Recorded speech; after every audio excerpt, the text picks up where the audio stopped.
किया। मंत्री सीतारमण ने 7वां बजट पेश करते हुए बताया कि भारत की आर्थिक प्रगति सही रास्ते पर चल रही है, महंगाई को स्थिर करने को प्रयासरत है।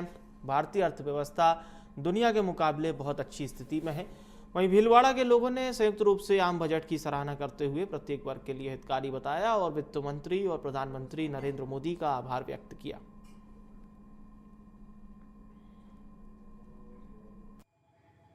नरेंद्र मोदी जी के तीसरे कार्यकाल का आज पहला बजट केंद्रीय वित्त मंत्री निर्मला सीतारमण जी ने संसद में पेश किया है और इस बजट को लेकर आज हम भीलवाड़ा के कुछ अलग अलग जो फील्ड के जो एक्सपर्ट हैं इनसे चर्चा कर लेते हैं कि इस बजट का आम जन पर कितना प्रभाव पड़ने वाला है और ये आम जन के जीवन शैली को कितना सुधार पाएगा। अभी हमारे साथ मौजूद है इनसे चर्चा कर लेते जी सर, आज जो केंद्रीय बजट पेश हुआ है कैसा मानते हैं आप? केंद्रीय बजट जो आज पेश हुआ है वो लगभग 25 सालों का जो उनका विजन है मोदी जी का, उसी परिप्रेक्ष्य के तौर पे बजट पेश हुआ है। इस बजट के अंदर बहुत सारे मुद्दों पर उन्होंने अच्छी राय दी है। साथ ही के अंदर अगर टैक्सेशन पॉइंट पे बात करें, जैसे एज ए कंसल्टेंट अपन बात करते हैं टैक्सेशन पॉइंट पे, तो टैक्सेशन के अंदर उन्होंने जो चेंजेस किए हैं उसमें मेजर चेंज है न्यू स्कीम को बहुत प्रभावी तरीके से लॉन्च करना। न्यू स्कीम में उन्होंने जो 3 लाख और जो नई स्लैब दी है 3 लाख से 7 लाख, 7 लाख से 10 लाख, ये बहुत प्रभावी रहेगी और बहुत टैक्स पेयर्स को बहुत बेनिफिट मिलेगा। शेयर मार्केट की बात करें तो शेयर मार्केट के अंदर एक बड़ा भूचाल आया है बिकॉज कि उन्होंने एसटीटी को और बढ़ा दिया है और एसटीटी बढ़ाने से जो नए निवेशक हैं जितने भी शेयर मार्केट में हैं उनको एक बड़ा झटका लगा है। फ्यूचर एंड ऑप्शंस जो एक हमेशा दुखदायी स्थिति रहती है सभी आम जनता की, उसके अंदर टैक्स बढ़ाने से ये जरूर होगा कि जो लॉस फ्यूचर एंड ऑप्शंस में ट्रेडिंग में होते हैं उनसे वो बचा जा सकता है। और भी बहुत सारी चीज़ें हैं जैसे महिलाओं के लिए, युवाओं के लिए उन्होंने जो मुद्रा लोन के अंदर जो अमाउंट है लोन का उसको जो इंक्रीज़ किया है वो बहुत ही बढ़िया किया है, जिससे सारी सभी युवाओं को बहुत फ़ायदा होगा। जितने भी युवा बेरोजगार हैं उनके लिए भी ये एक बहुत अच्छी स्कीम है जिसके अंदर वो मुद्रा लोन के अंदर अलग-अलग श्रेणी में जो अधिकतम लोन की सीमाएँ हैं उनको बढ़ाई हैं, जिससे वो नए व्यापार शुरू कर सकते हैं और नए-नए उद्योगों को जन्म दिया जा सकता है। मैं CA Sonesh Kabra, Bhilwara CA branch अध्यक्ष। आज का जो बजट पेश किया गया आम जन के लिए कितना लाभदायक रहेगा कैसा मानते हैं? आम जन के लिए बजट जो है वो एक स्वप्न की तरह होता है। कई सारी उम्मीदें होती हैं, कुछ पूरी होती हैं, कुछ बाकी रह जाती हैं। जो करंट बजट जो था उसमें निर्मला सीतारमण के सामने जो प्रश्न थे, जो क्वेश्चन पेपर उनके पास था उसमें से उन्होंने अधिकतर सवालों को अटेम्प्ट किया है। सबसे बड़ा सवाल इस सरकार के पास जो चुनाव के दौरान भी रहा और उसके बाद भी मुद्दा बना रहा वो था कि किस तरह से लोगों को रोज़गार मिलेंगे, युवाओं की जो आशाएँ हैं उस पर सरकार किस तरह से खरा उतर पाएगी। तो सरकार ने 2 स्तरों पर उस पे कार्य किया है। एक तो रोज़गार में जितनी ज़्यादा युवाओं को रोज़गार कंपनियाँ देगी, उनके पीएफ से लेके उन सब में गवर्नमेंट अपनी तरफ से अनुदान दे रही है, जिससे कि नए लोगों को हायर करने के लिए कंपनियों को प्रोत्साहित किया जा सके। एक तो ये रोज़गार के स्तर पर, एक स्वरोज़गार के स्तर पर गवर्नमेंट ने मुद्रा योजना और बाकी जो भी स्कीम्स हैं, उनके अंदर अपने जो एलोकेशन है, उसको बढ़ाया है और उसमें पैसा गवर्नमेंट ने भर के दिया है, ताकि उससे स्वरोज़गार हो सके। तो ये दोनों चीज़ें समझ में आती हैं। इसके अलावा गवर्नमेंट ने कई सारे ऐसे प्रयास और कई सारे इस तरह के मेजर्स लिए हैं, जिनकी वजह से एफडीआई बढ़े, एफआईआईज़ बढ़े, जो फॉरेन इन्वेस्टमेंट है, वो इंडिया में ज़्यादा से ज़्यादा आए। तो इसकी वजह से जो मैन्युफैक्चर्ड चीज़ें अभी बाहर से आ रही हैं, उसमें से कई सारी कस्टम ड्यूटी में जो रिडक्शन है, वो इस तरह से की है कि उन सब चीज़ों का मैन्युफैक्चरिंग इंडिया में ज़्यादा से ज़्यादा हो। जब इंडिया में ज़्यादा से ज़्यादा मैन्युफैक्चरिंग होगा, तो निश्चित है कि जॉब्स इंडिया में डेवलप होंगे। इंफ्रास्ट्रक्चर और इन सब पर सरकार का स्टार्ट से ही फ़ोकस रहा है। अब वो किस तरह से उसको भौगोलिक तौर पे या व्यावहारिक तौर पे ज़मीन पर उतार पाते हैं, इस सारी चीज़ों को ये देखना होगा। आम जन के लिए और युवाओं के लिए इस बजट को कैसा मानते हैं? देखिए, आम जन में हम इसको डिस्ट्रीब्यूट करें मान लो तो महिला वर्ग के लिए भी कुछ इसमें दिया गया है, विद्यार्थी वर्ग के लिए कुछ दिया गया है, युवाओं के लिए दिया गया है और हम बात करें अगर टैक्स पेयर्स की बात करें तो उनके लिए कुछ छूट दी गई है। जैसे मान लीजिए सैलरी एम्प्लॉयी है, उनके लिए आज 50,000 से बढ़ाकर 75,000 इसमें रिडक्शन कर दिया गया है। साथ ही अगर इन्वेस्टर के लिए बात करें तो इन्वेस्टर की जो लॉन्ग टर्म कैपिटल गेन की जो एग्जम्पशन थी पहले 1 लाख रुपए उसको बढ़ाकर सवा लाख किया गया है। लेकिन दूसरी ओर जो टैक्स रेट है उसको बढ़ा दिया गया है। 10% से लेकर 12.5% लॉन्ग टर्म कैपिटल गेन कर दिया गया है। वहीं शॉर्ट टर्म कैपिटल गेन 15% से बढ़ाकर 20% कर दिया गया है, जो कि एक तरह से लगता है कि जो गवर्नमेंट का फोकस था कि हमें इंट्राडे, शॉर्ट टर्म उनको खत्म करके लॉन्ग टर्म विजन ध्यान देना है, तो उसको कहीं न कहीं ये कॉम्प्लिकेट आपस में करता है। मिडिल क्लास के लिए कितना फ़ायदेमंद रहेगा ये बजट? मिडिल क्लास के लिए देखा जाए सर, तो जो हम बात करते हैं गोल्ड की, सिल्वर की, आज गोल्ड सिल्वर में इम्पोर्ट घटाई गई है, मोबाइल फ़ोन सस्ते हुए हैं, साथ ही जो गवर्नमेंट ने किसानों के लिए कुछ इसमें दिया है, तो कहीं न कहीं सबका बेनिफिट सबको मिलेगा। और ये कितना बेनिफिट किसको मिल पाता है, जब धरातल पे चीज़ें आएगी तब थोड़ी-सी क्लैरिटी इसकी आ पाएगी। आज जो केंद्रीय बजट पेश हुआ है, कैसा मानते हैं? मोदी सरकार ने बहुत ही प्रभावी बजट देश को दिया है। महिलाओं के लिए, युवाओं के लिए निश्चित रूप से उत्थान करने वाला बजट है। और जो 10 लाख का जो लोन विद्यार्थियों के लिए मोदी सरकार ने दिया है, निश्चित रूप से विद्यार्थियों को बहुत बेनिफिट होगा, फ़ायदा होगा।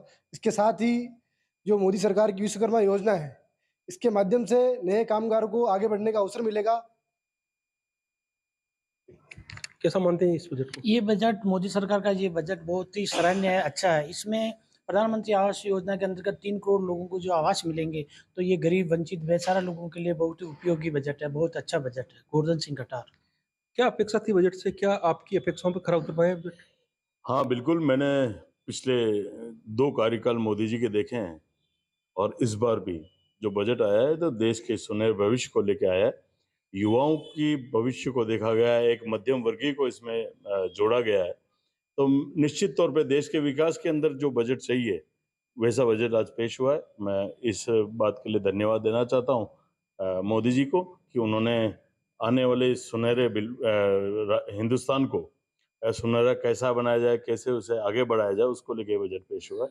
आम जन में खुशी है और बहुत अच्छा बजट है। कैसा मानते हैं इस बजट को?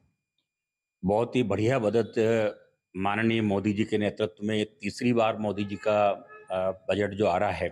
आज सीतारमण जी ने 7वीं बार यह बजट पेश किया है और सीतारमण जी अपने आप में बहुत ही मानी जानी रहती हैं और यह बजट जो है युवाओं को, किसानों को, महिलाओं को, उद्यमियों को, सभी को साथ में लेकर के किया है। मैं मानता हूं कि इस बजट से जो विकसित भारत 2047 की जो परिकल्पना है, उस परिकल्पना को साकार करेगा। बाबूलाल टांक, राष्ट्रीय संगठन मंत्री, टांक समाज। आज का बजट आया, कैसा मानते हैं आप? और मिडिल क्लास पे इसका कितना प्रभाव रहेगा? आज का जो बजट निर्मला जी ने पेश किया है, भारतीय मिडिल क्लास के लिए बहुत ही चहुमुखी विकास लेकर आएगा। मिडिल क्लास जो चिंता करता था अपने बच्चों की पढ़ाई के लिए, बच्चों के विकास के लिए, बच्चों के रोजगार के लिए, बच्चों के शादी ब्याह के लिए, उन सबका समाधान इस बजट में दिखता है। मैं चेतन मान सिंह का भिलवाड़ा। युवाओं, महिलाओं और किसानों के लिए ये बजट कितना फायदेमंद मानते हो?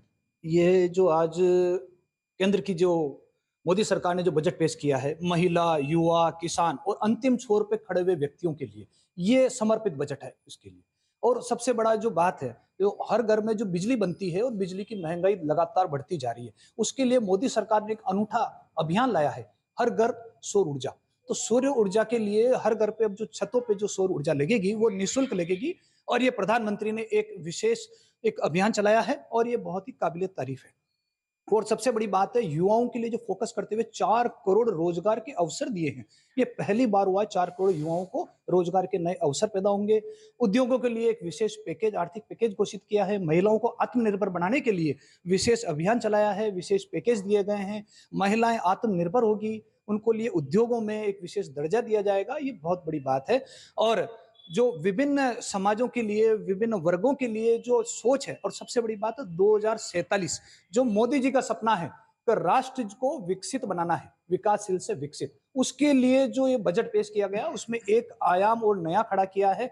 एक नींव का पत्थर साबित और एक मील का पत्थर साबित होगा 2047 के विकास के लिए। ये बहुत बहुत बड़ी बात है। राजस्थान जनमंच अध्यक्ष कैलाश सोनी। जी साहब, आज का बजट कैसा मानते हैं? एज ए प्रोफेशनल अगर मैं बजट का एनालिसिस करूं तो इसके दूरगामी प्रभाव होने वाले हैं।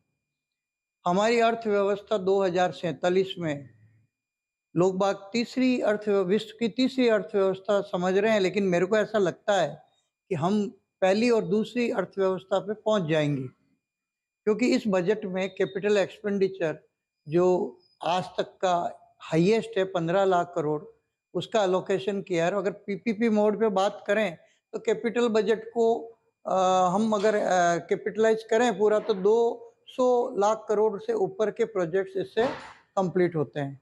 औद्योगिकरण में अलग इंडस्ट्रियल कॉरिडोर दिए हैं, स्किल इंडिया पे काम किया है, महिलाओं के रोजगार के लिए काम किया है, विद्यार्थियों को स्किल करने के लिए उन्होंने अनुदान दिया है एजुकेशन लोन में, जो बहुत बड़ी बात है। ऐसे ही हर सेक्टर के, हर वर्ग के, हर भौगोलिक स्थिति के को बैलेंस करते हुए उन्होंने एक आदर्श बजट पेश किया है। ऐसा लगता है कि आज के पहले ऐसा बजट कभी नहीं आया था और हम आशा करते हैं कि इससे अगले साल और अच्छा बजट आएगा और विकास उन्मुखी बजट पेश करेंगे। मैं शिव जवाहर, चार्टर्ड अकाउंटेंट, भीलवाड़ा।